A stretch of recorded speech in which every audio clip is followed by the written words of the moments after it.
My husband cheated with my son's 18-year-old girlfriend, and I was shocked to discover all of his dirty secrets. I'm going to use pseudonyms for anyone I reference in this post. I, 41 female, am a stay-at-home mom. My husband, 48 male, whom we'll call Paul, works in finance. We have been married for nearly 20 years. We have 2 kids, whom we'll call Eric, our 18-year-old son, currently a senior in high school, and Mary, our 15-year-old daughter. They are both the lights of my life. My marriage with my husband has grown somewhat stale over the years for a myriad of reasons, such as his work schedule, and how I've aged poorly since we first met. Our son Eric has a girlfriend, whom he's been dating since they were freshmen in high school. We'll call her Amy. Eric absolutely adores Amy. She's his first love, and she's someone I've always considered as family. This makes the whole situation emotionally excruciating for me. Last week I inadvertently saw my husband's phone screen and got a glimpse of a text thread between my husband and Amy, our son's girlfriend, and I read what looked like a message of her telling him that she misses eating his sausage. I froze in place, in complete disbelief. I spent most of the day convincing myself that I must have misread what I saw. However, I didn't misread it because, over the last several days, I discovered a file on his computer filled with tons of BDSM porn. He clearly has a porn addiction. He also has saved photos of Amy from her Instagram on his computer. Although they weren't inappropriate, she was fully clothed. It was still the proof I needed to confirm that I wasn't going crazy. I also looked at his phone during opportune moments and saw more of their interactions.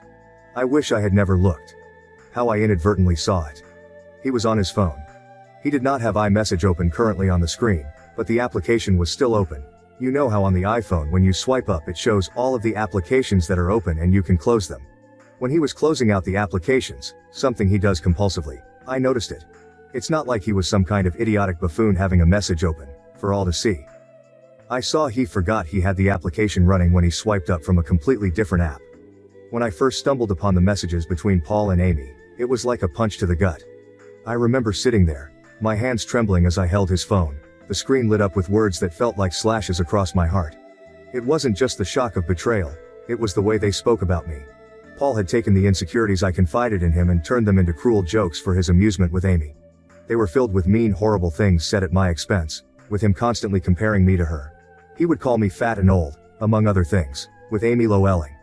The messages were sprinkled with emojis and LOLs, a casual cruelty that made my stomach churn.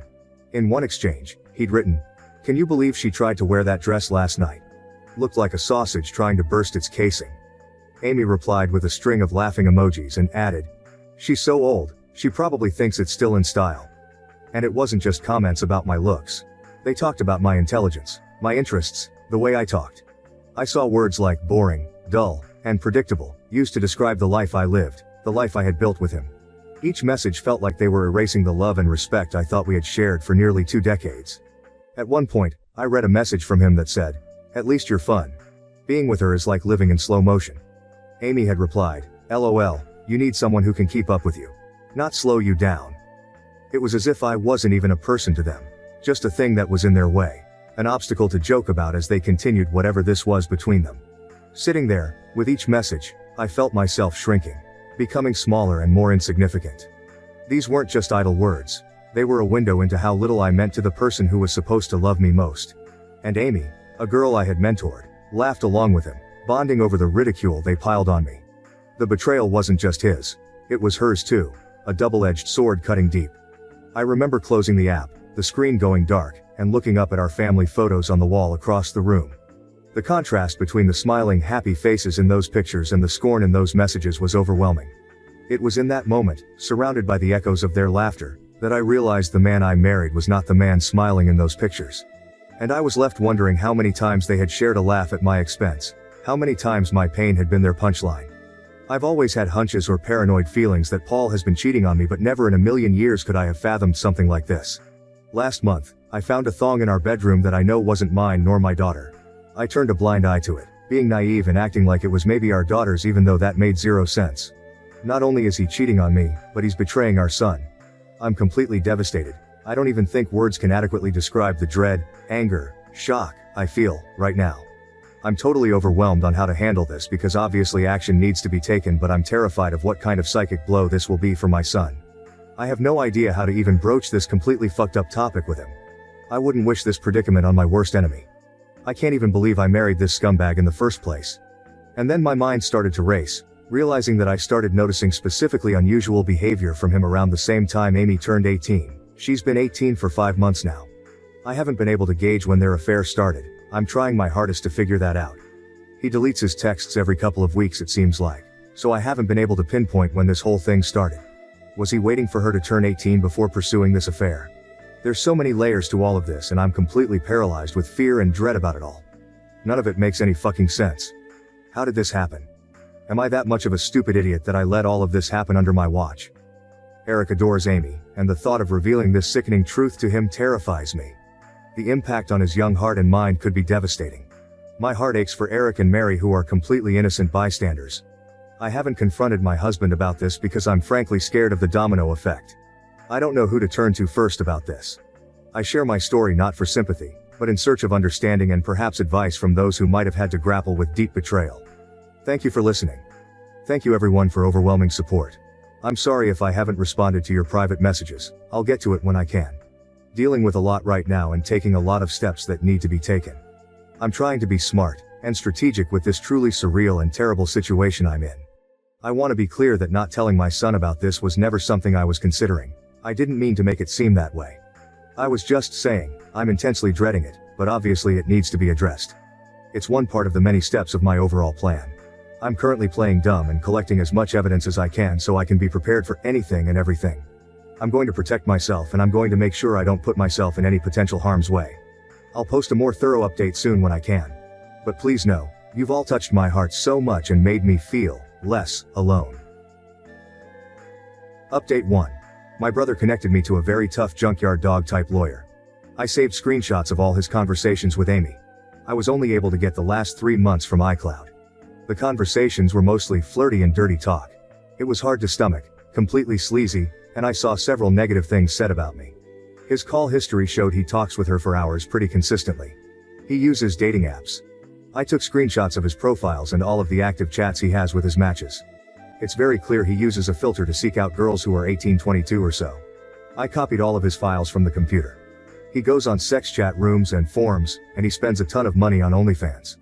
I rummaged through every possible hiding spot I could think of in the house. He had various toys, blindfolds, cuffs, lubricants, etc. He also had different outfits which looked kind of like a girl's Catholic school uniform and a French-maid type outfit too. I picked up Eric and Mary from school, and we all drove to my brother's. They were able to sense something was awry when I picked them up. I delicately told them the entire situation, and I broke down crying. Mary had the most anger, even more than Eric. I met with Amy's mother and told her everything. She confiscated Amy's phone and gave me the entire chat log. It only dated back 3 months, like on my husband's cloud, almost as if they both deleted the messages at the same time.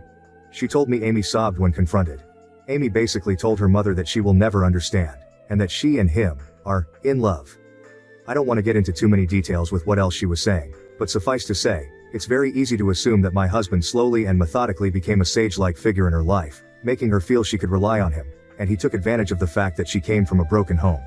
Amy is also non-stop insistent that their friendship only became romantic physical recently, and before that she said he was more of a friend and mentor. I confronted Paul over Zoom. The moment I hit join on the Zoom call, my heart was hammering in my chest. I could barely hold the mouse steady. As soon as Paul's face popped up on the screen, I knew this wasn't going to be a calm discussion. His face was flushed, his hair disheveled as if he'd been running his hands through it all morning, and his eyes. They were wild, darting around before they locked onto the camera.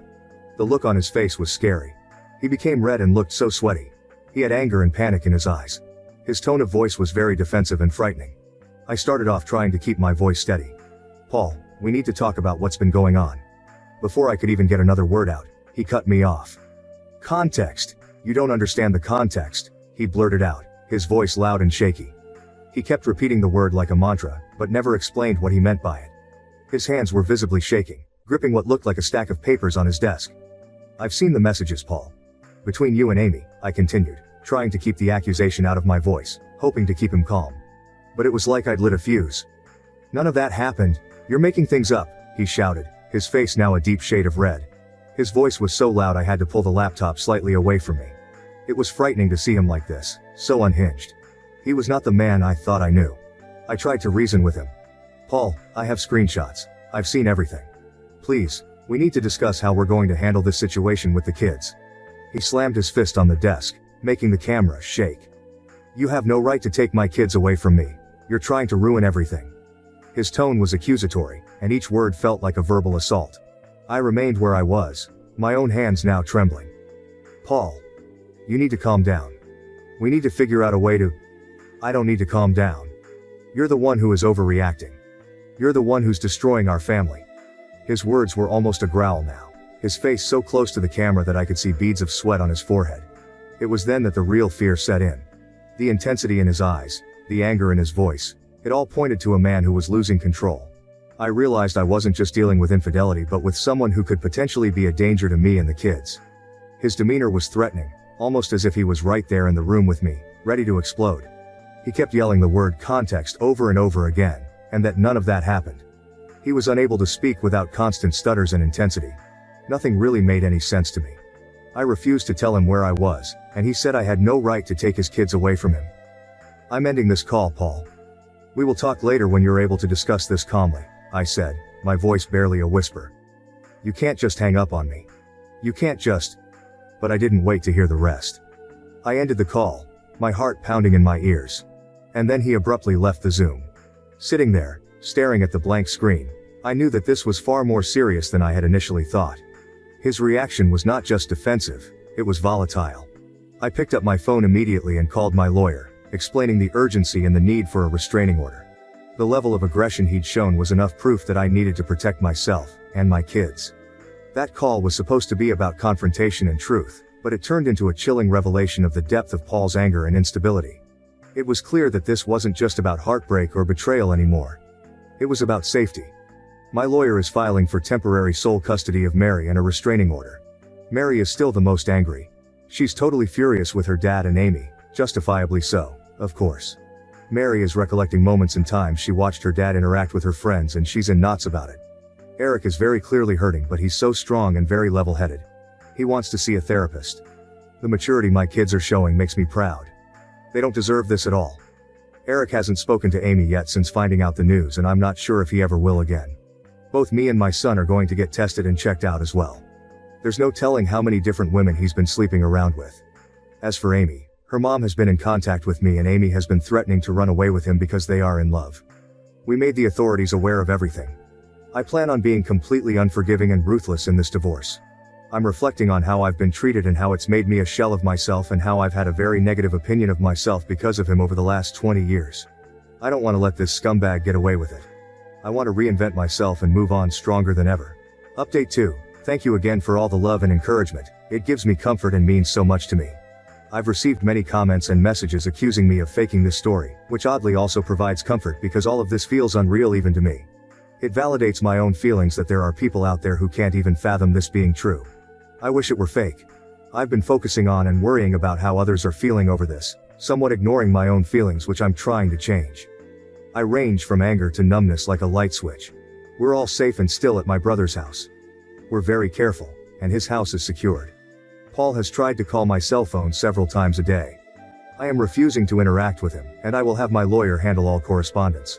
He scares me, frankly. My brother has a very secure house with an alarm system and deadbolt locks. We feel safe with him. Both my son and I got checked out and tested.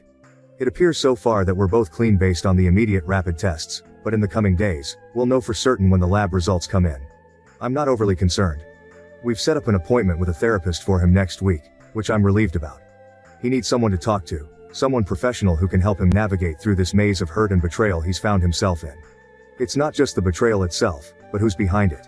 His father. Someone he looked up to. And Amy, who was practically part of our family. That's a lot for anyone, let alone an 18-year-old, to process. He's not himself right now. He seems a bit shell-shocked, and I am concerned. He internalizes a lot, and it's hard to get a read on what's going on in his head. Despite his own turmoil, Eric's concern for me has been touching, almost heart-wrenching. He often asks, "How are you holding up, Mom?" His voice carries a maturity that it shouldn't have at his age. It's clear he's trying to shoulder some of my burden too, to be strong for both of us, but I can see it's wearing on him. Every so often I catch that look in his eyes, a mix of sadness and resolve that no child should have to bear towards their parents. He's not interested in corresponding with his dad at all. He calls only my cell phone. He hasn't tried to contact Eric or Mary, which is both a relief and a deep cut. It's as if with everything out in the open, he doesn't know how to face them or chooses not to. Eric doesn't seem interested in reaching out either. When I mentioned his dad the other day, there was a brief flash of something like anger, or maybe pain, in his eyes before he quickly masked it with neutrality. I don't have anything to say to him right now, he said, and left it at that. I get the sense that Paul is extremely nervous. He's scared, and I think he deep down knows that if investigated thoroughly, he would be in big trouble. That's what my gut is telling me. I still think about the Zoom call with him, and the more I think about it, the more it looked like he was a man whose entire world was crashing down on him. The panic in his face was very apparent. I offered Mary for me to make an appointment with a therapist as well, but she doesn't want to see one yet. She said she's open to it eventually but wants time to herself. She's been asking her friends about her dad and if they experienced any creepiness from him. Her friends were open and honest with her, and apparently, they felt like he stared a lot and sensed his hovering presence whenever they were over. One of Mary's friends went so far as to say that she felt like he was checking her out a lot, like looking at her rear and complimenting the color of her yoga pants.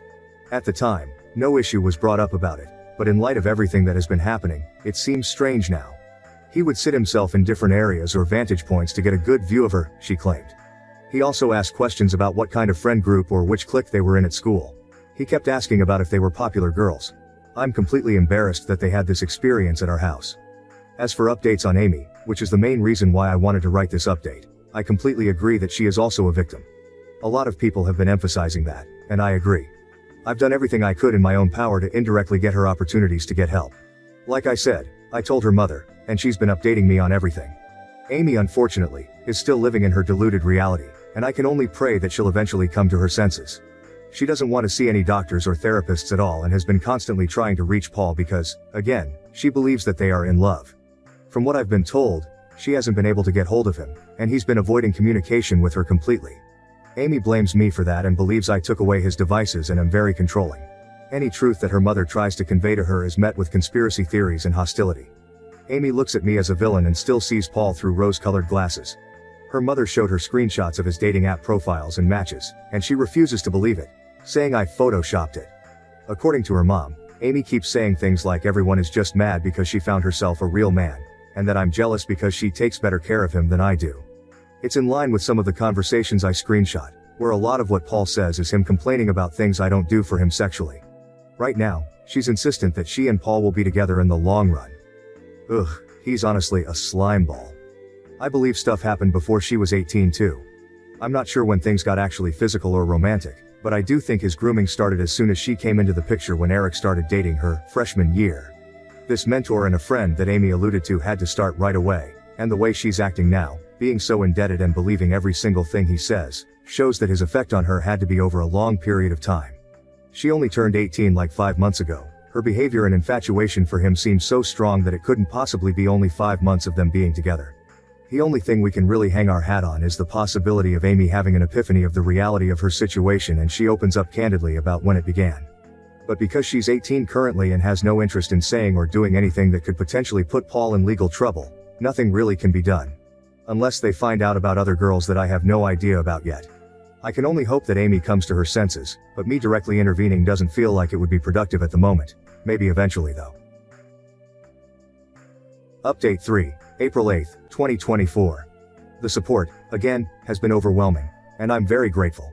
Sadly, I've received a lot of negative accusatory harassing private messages from people here who think I'm faking this story. Someone made a comment on some post somewhere, claiming that my story has been debunked, and people believed that person. I've seen an uptick in negative messages accusing me of making this up for money. I'm not asking for money at all. Coming here was completely rooted in emotional desperation, and I didn't expect anyone to get invested in my story this way. But again, I'm not looking for anything out of this. I have no reason to lie. I'm not gaining anything from this. If you don't believe me, that's fine. I don't care, but the only thing I ask is to not cross the line and start sending me private messages that are mean-spirited or accusatory. The only reason I'm continuing to post is because of those of you who've sent me love here, and the support really lifted my spirits. As for the divorce, it's very much underway. I'm not going to get into the specifics of it all because it's ongoing, and I want to make sure everything is going to go smoothly. I got temporary custody of Mary. Paul also has to pay temporary child support. There's a protective order. Paul can't contact us or come near us. Right now we're just focusing on getting through this legal mess. Again, not getting into specifics because I don't want to mess anything up, but what I'll say is I'm very confident, divorce aside, that there's overwhelming evidence against Paul that will get him in serious trouble and it will impact him for the rest of his life. I'm sure eventually I can share more about that. I know a lot of people are concerned about his predatory ways, and I just wanted to convey this, even though I have to be vague right now. Justice will come. All of your concern about how my kids are doing psychologically means a lot to me. Eric has been to therapy twice over the last 2 weeks. I know some people thought I was dismissive of him and acting like he's doing okay. I very much know that he's hurting internally, and we're doing everything we can to make sure he knows he is supported and loved. My brother has been amazing in spending time with Eric and Mary, and both of them have confided in him about a lot. My brother has a very healthy marriage, and both he and his wife have really stepped up to the plate for all of us. Mary has not seen a therapist yet, but she promises that she will be open to seeing one soon. Her anger has mostly turned into sadness, I noticed, and I hope I can get her to see a therapist soon. Her friends have played a key role in this whole thing, and that's something that Mary has been grappling with as well. I know a lot of people are invested in the well-being of Amy as well. There were a lot of questions about whether Eric and Amy would still see each other at school. It sounded like they go to the same school, but they do not. Eric and Amy went to the same junior high school and knew each other even then, but Amy ended up going to an all-girls Catholic high school while Eric, and Mary too, stayed in the public school system. We all lived in the same town, and over the summer heading into freshman year is when they were getting to know each other and when they started dating. I wish I had a better Amy update, but it's gotten a lot worse since the last update. After everything blew up, Paul has actually been seeing Amy, despite her mother trying to force her not to see him. She tells me that Amy says she's 18 and an adult, and she can do what she wants. Amy thinks she's grown, her mother confided to me just yesterday, her voice laced with frustration and worry. She keeps telling me she's 18 and an adult, and she can make her own decisions. Her voice sounded exhausted, trapped in an impossible situation. Her mother is in a precarious spot because if she kicks Amy out of the house for defying her, something that she has threatened to do, which I think is a mistake, she would just run to Paul permanently. The time she spends with Paul has increased over the last week, despite the fact that Paul initially ghosted her when all of this first hit the fan. There were some days where Amy would just be gone for hours on end. Her mother tried grounding her, taking away her car keys, even limiting her phone use. But Amy found ways around every barrier. She's sneaking out at night, her mother told me, her voice breaking. I wake up at 3 a.m. and her room is empty. She won't tell me where she's been, but I know. I just know it's with him. I can't help but feel a mix of anger and sorrow for Amy. She's caught in this toxic cycle, believing she's in a relationship when it's clear she's being used. Paul has not changed. His patterns are the same, only the target has shifted. The worst part is feeling so helpless about it all. I've suggested therapy, talked about getting her professional help, but Amy is stubborn, blinded by what she thinks is love. It's heartbreaking and infuriating at the same time. There's only so much I could do with the Amy situation, but again, I do believe things will turn around soon with that, given what I know about Paul and what's to come. I can only pray that Amy can get help and guidance when more shit hits the fan. I'm doing everything I can with my own kids and my own mental health, and Amy's mom knows she has my support, and that's all I could really provide.